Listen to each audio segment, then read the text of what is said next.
Kaso dagiti agkabsat anatiliw gapo iti illegal a droga dita kay Badok Ilocos Norte. Diyan ka mo subsubliman pamaltog kada droga dita kay Badok. Anak ko niya dita kay Badok Ilocos Norte. Hinte man na po ijay Badok kada ito nadakamat a report at napilaan dan apo iti reklamo. IFM News. Idol Lawrence nakatutok sa Jive.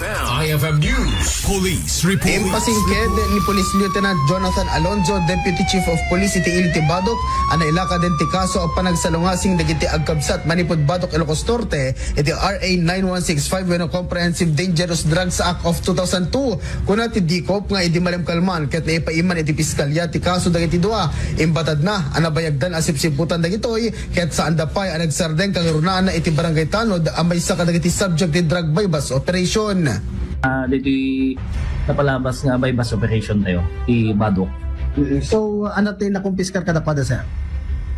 Dito di bypass kwa tayo may isang sachet tapos damit di possession da na plastic sachet nga naglaon iti alleged nga droga. Okay. So non-bailable ba dito sir or bailable? Non-bailable yung selling na. Yung selling, actually, dito yung napasamak dito yung by basket conspiracy. So kaya nasa wendwada nga mismo nga akusado, awan bail na padpada. Okay. Sir, manmano lang tikas yung kaso nga naranaak agkabsat. So, nabayag na ka din sir, nga obra itikas nga negosyo? Actually, nabayag nga talaga monitor and director nga kapsatin. Sungod nga, akas ko ng kapsat nga manmano.